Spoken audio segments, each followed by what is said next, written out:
Welcome to Books in the World. I'm Perry Carfunkel, your host for this interview.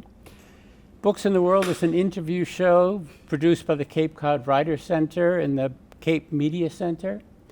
The Writers Center was established over 6 decades ago. It sponsors a 4-day writers conference on Cape Cod every summer. And it also offers members a 1-day Pathways to Publishing seminar each April, as well as a Writers' Night Out evening seminar once a month for 8 months every year. And it also sponsors writing groups, which are free to our members. The goal of Books in the World is to show how writers, illustrators, publishers, editors, and others in the literary field play their roles in the world of books and other communication media.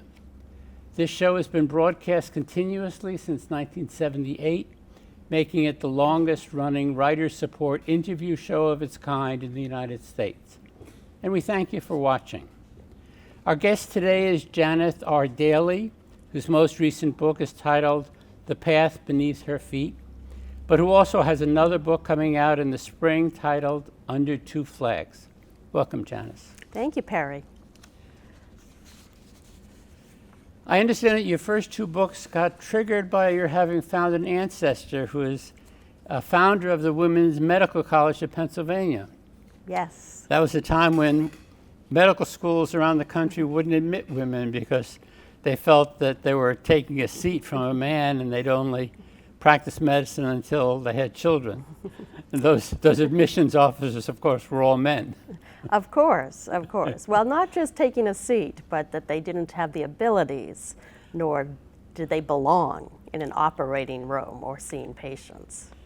Well, you know, it's a mindset. And the interesting thing is, I practiced medicine for 40 years, and I was in a 500-doctor clinic. And in the general practice group that I was in, there were 42 doctors, and 85% of my patients were men, and that's because women patients wanted a woman doctor. Well, we do. and you know, the admissions committee in medical schools never considered that. Right. Yeah. Right. And I love the category of your novel, The Path Beneath Her Feet, of being both historical fiction as well as cultural heritage. And there are so many backstories in our American history that we don't know. Yes, absolutely. Actually, it reminds me of a term that I heard spoken at a conference by a historical fiction author, Lisa Wingate, who wrote Before We Were Yours. And she mentioned that we are suffering from history-deficient disorder. Absolutely. Yeah. Absolutely. Yeah. So tell us about how this all started.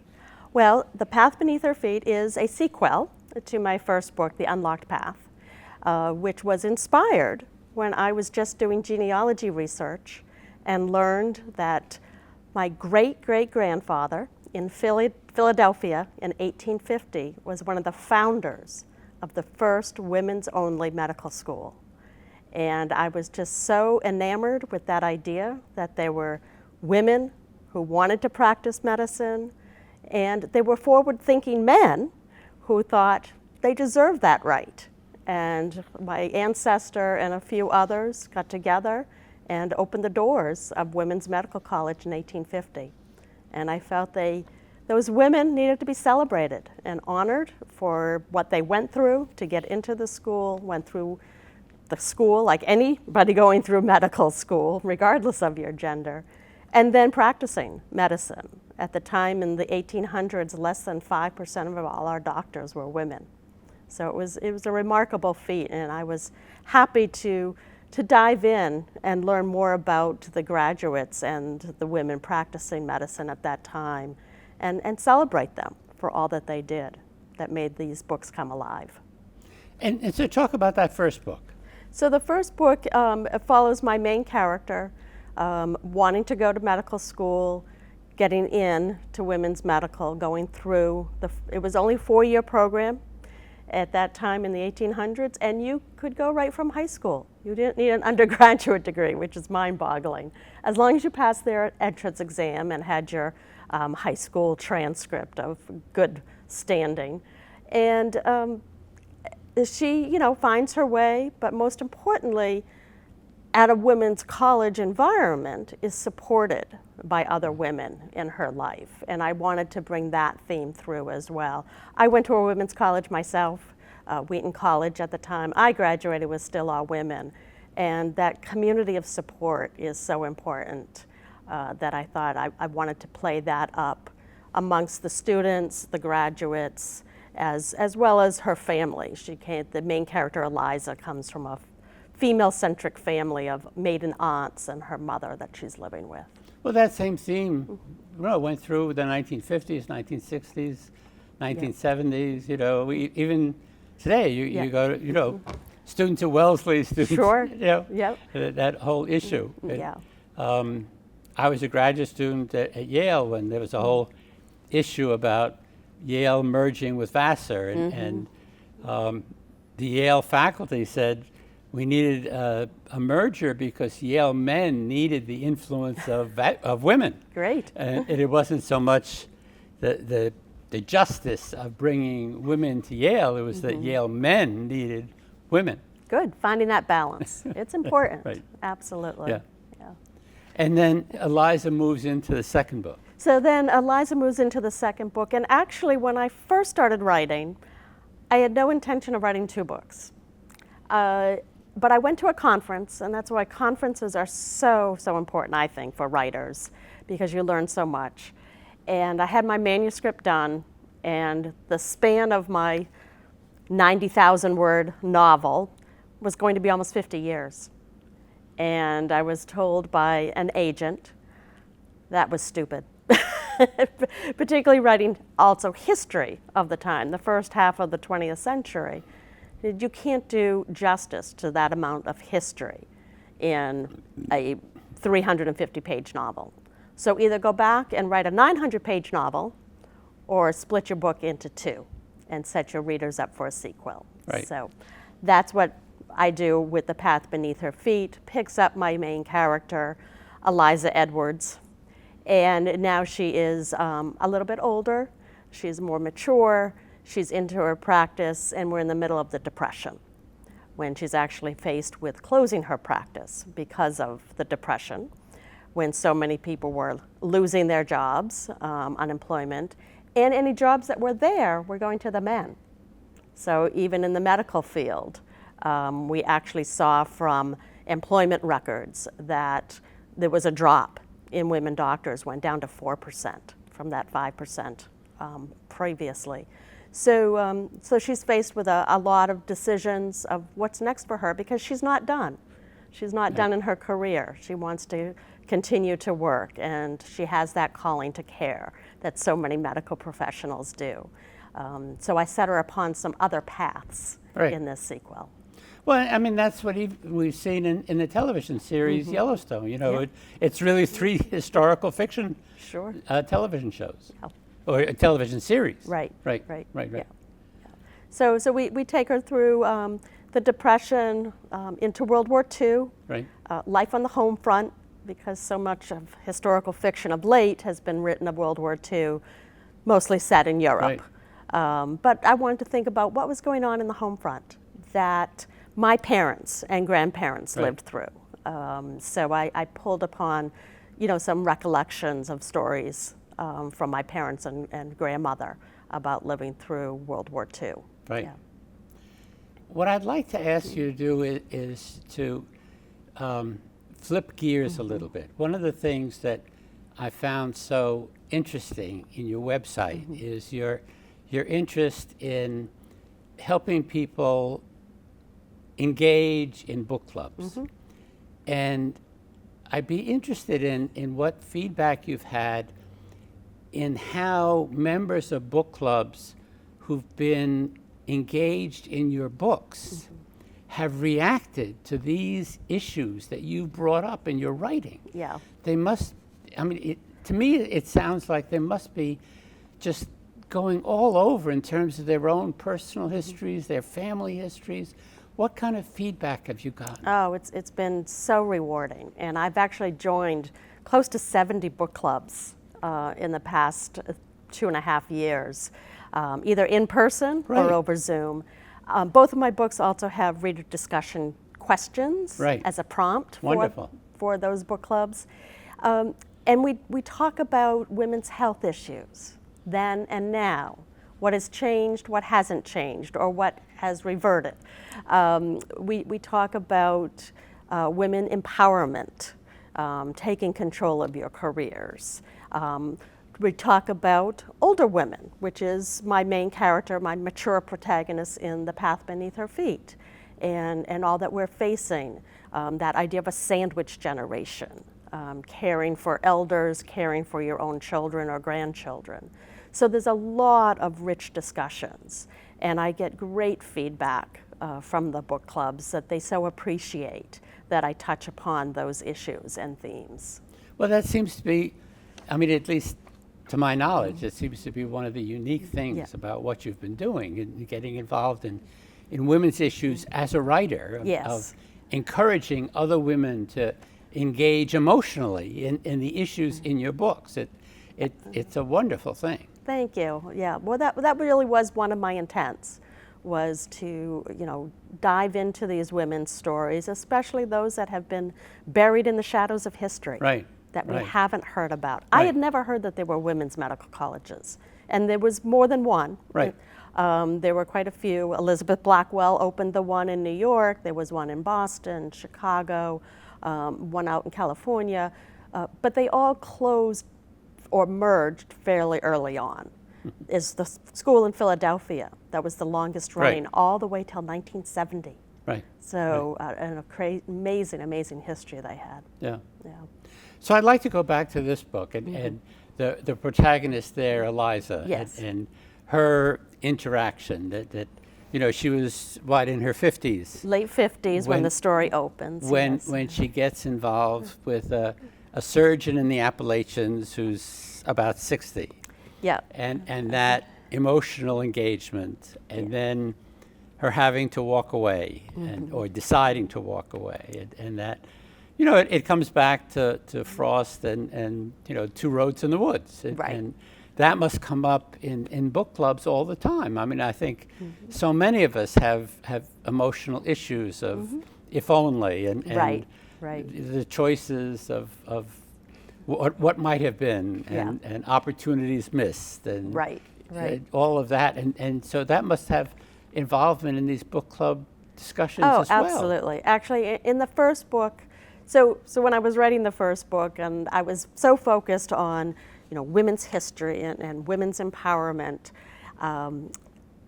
and then I heard from an editor as well, if it's going to be women's historical fiction, you still need some romance. And I was like, really? That wasn't the main point of my book. And I said, okay. So I gave young Eliza, a romantic affair and involvement. And every single one of my book clubs, even though we had very intense discussions, they always ended with, what happens with Patrick in the sequel? I was like, oh, so they still want to know about the romance. So I knew I had to bring a hint of romance into The Path Beneath Her Feet, but also to showcase, just because we're a little bit older doesn't mean we don't still have romantic feelings and needs and wants for relationships. So I do have Eliza meet a gentleman on one of her paths, Chet, and he becomes very special to her. And then she does have to make a decision of leaving him. And it's going back into that idea of she's going home to care for a family member. We have an interesting story in my family. My wife's uncle was in an independent living facility in Florida, and with his wife, and ultimately she died. I don't remember exactly how old he was, but sometime around the age of 90, he developed a relationship with a woman who was a widow, and they did everything together. Yeah. And there was a whole write-up in the Palm Beach newspaper about this relationship between these two people who were in their 90s. Yeah, So, there you go. Loneliness doesn't disappear when No. you're 90. And Exactly. So it's the same issue, whether it's just companionship or whether it's more. Yeah. Your upcoming novel, Under Two Flags, introduces the story of a woman abroad who has to find the strength to save herself in a hostile environment. But that was also a story based on a manuscript your grandfather had created. Yeah, so maybe there's something in the genes. My grandfather, Eliza Robinson Sr., who actually lived here in Katuitt for many years, he was also a novelist, among many other professions. And his second piece of work was actually ghostwriting a memoir of a young Jewish woman from Boston who in 1916 went to Berlin to study opera. And then, of course, anybody that knows their history knows that the United States entered the war in April 1917. So she is in Berlin, now living and known as an enemy of the state. And she needs to try to get home. And there's a big ordeal to do that. So she comes home and has her memoir identified, that her story needs to be told and needs to be told to the American public of what life was like in Germany, because the propaganda machine was well oiled even during World War I. And so she tells her story, and her name is on the book. The original book was With Old Glory in Berlin, but the style of writing and the foreword written by the editor, Eliza Robinson, tells me that he ghost wrote the entire story. Yeah. So I'm taking that book and I'm rewriting it into historical fiction, adding a little bit more intrigue, character development, more research that I have available to me about World War I and life in Germany then. And so that is coming out in March of 2026. So a departure from my women in medicine. Now I've learned all about opera. Well, had you and your grandfather been involved in writing together? No, my grandfather passed even before my parents were born, wed. Oh. So I did not know him, but my brothers and I all have copies of his books. The 2 memoirs that he ghost wrote, and then 7 other more romance novels was his genre. Okay. Yeah. So how did you start writing? It was truly that discovery of the Women's Medical College that I decided I was going to write a book about them. So this was after your children were off on their own? The last one had just graduated college, and I finally had some time to turn to what I always wanted to do, which was genealogy research. Okay. Yeah. And then took some creative writing classes, got involved in a writers group. Good for you. Here on Cape Cod in Brewster, and just put kind of my nose buried into the story and stories, and crafted the novel. And lots of editing, lots of feedback from first round readers and all. But you've also been involved in the National First Ladies Library and Museum. I didn't even know there was such a place. Yes, out in Canton, Ohio. So yeah, if you go to see the Football Hall of Fame, you need to detour and go to downtown where the National First Ladies Library Museum is. Yeah, that's in the home of the wife of President McKinley. Yes, yeah. I mean, I didn't even know there was such a thing. It's a lovely spot. I've joined them for the last 2 years in March. They have a book club, an online book club. And at the end of the program in March, I present an initiative that I've put together for Women's History Month, which is a selection of 31 books to read to celebrate Women's History Month. So I kind of curate the list and put it together, and then I do a quick review of 31 different books that are on my list. So how did the library and museum get founded? Do you know? I don't, but I just discovered them, and I thought they were a good partner for me. Okay. Along with the National Women's History Alliance. I've done a lot of partnership work now with them, too. So, in just looking at things up, I see that the wife of a congressman from Canton wanted to highlight the wife of President McKinley. And that's why it's in her house. Yeah, it's a beautiful old building right in downtown Canton, yes. Yeah. So what do you do curating these books?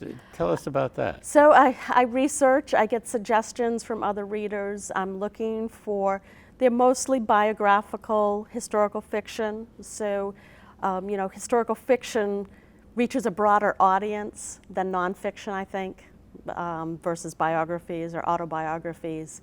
And so I'm looking for more women whose stories haven't been told. Off the top of my head, ones that stand out to me are people like Anne Lowe, who was the famous fashion designer for Jackie Kennedy. She designed Jackie's wedding dress as well as her debutante dress and her sister's debutante dress. Anne Lowe grew up as the daughter of sharecroppers and former slaves of Alabama, and heads to New York. It becomes very well known in the New York elite, but who knew her story? And Piper Hughley told her story for us in By Her Own Design. Right. So stories like that. I was just reading the biography of the wife of J.P. Morgan, who was the designer of the Rose Garden at the White House. Yep. I didn't even know she existed. Exactly. And she ended up designing the J.F. Kennedy burial site at Arlington. Yep. Yep. There are so many of those stories. Yeah. So I look for them, and then I showcase them, and I look for a diversity in the authors themselves, although they're all women authors, because I want to celebrate women. Well, it's Women's History Month. History Month. But diversity in terms of the subject of the book, what field that she gained or should have gained recognition in, cultural diversity. And I also put publishing diversity in there, so that I'm not looking at just the books traditionally published by the big five publishers, but other authors who are with smaller independent presses or who also are self-published, because again, they've written wonderful stories that need to get out there and become more known. What ideas do you have for people to do the kind of research you have been doing? I mean, I'm sure you've learned tricks that other people don't know. In terms of how to do the research. For the research for the books. Archives are amazing for historical fiction. I spent a lot of time at Drexel University in Philadelphia, which is where Women's Medical eventually merged with them. So they have all the archival material, and the archivists are there just willing and wanting to help you with your research. So they were amazing. Newspapers.com is one of my favorite subscriptions, because I can find out what the headlines were in Boston in 1917, or in Philadelphia on the day after the Titanic sank. So newspapers.com is a fun resource. But that's all over the country? Oh, sure. You can just plug in any city and they'll pull up the papers, because we're so fortunate so much has been digitized now. Right. Yeah. I mean, I'm sure there must be medical stories of doctors all around the world. Absolutely. Kansas and Minnesota and Oregon and Montana. Sure. And, all the relatively rural parts of America. That somehow there are all kinds of doctors like the ones that you highlight in Appalachia. Yeah. There must be the similar stories and brave people who saw a mission and fulfilled it. Yeah. Yeah. That's great. Yeah. That's absolutely wonderful. Yeah. All right. Good. It's just, again, the thing that astonished me in terms of your website is the way that you're linking your work and your devotion to the work that you're doing to the book clubs and that interaction. Yeah. I'm not aware of other authors who do that and encouraging women. Book clubs have been so important to me. I first joined one in my town where I was living when my boys were quite young, elementary school, but still so involved in so many different sports activities and all. And when I heard the formation of a book club through the local women's group, I said, you know what? 2 hours once a month for me. I need that. And I love to read. And then it forced me to get a book read a month and find the time to do that. And then just, visiting with the other women. And we did talk about the book. We didn't just sit and drink wine. We did drink wine, but we also talked about the book. And since then I've been involved in a few other book clubs as well, becoming their moderator and facilitators as well. And it's just an amazing community of readers, and mostly people that want to learn, and they still want to learn, whether they're in their 60s, 70s, or 80s. They still want to learn, and they can do that through reading. But they also bring out emotions that their reading evokes. Yes. And, yes. and I'm sure people say things that they haven't ever said to anyone else. Absolutely. Based on, a storyline in a Right. book that they're reading. Yeah. And Yeah, we always share personal Right. experiences because you bring that perspective Absolutely. to how you read. So you need to bring a box of tissues. Sometimes, yeah. When we lose a favorite character and Right. the death scene. Or you walk away from a relationship. Yeah. The relationship Eliza has with Chet. Right. And, right. and a decision that Yeah. you have to take care of your aunt instead Right. of staying there with your potential boyfriend. Yeah, Right. exactly. Yeah. Good. All right. Well, I've enjoyed speaking with you. Thank you, Perry. If you've enjoyed our interview and would like to see more, you'll find links to them through our website, Cape Cod Writers Center, and on YouTube and our Facebook page. Our website offers links to our events and our links to books published by our members. Much more information about Janis and all her work can be found at her website, janisrdaly.com. And as I've said, Janis has many ideas listed there about how to organize book clubs, and I'm sure those could be very helpful to many of our readers. Thank you for watching Books in the World.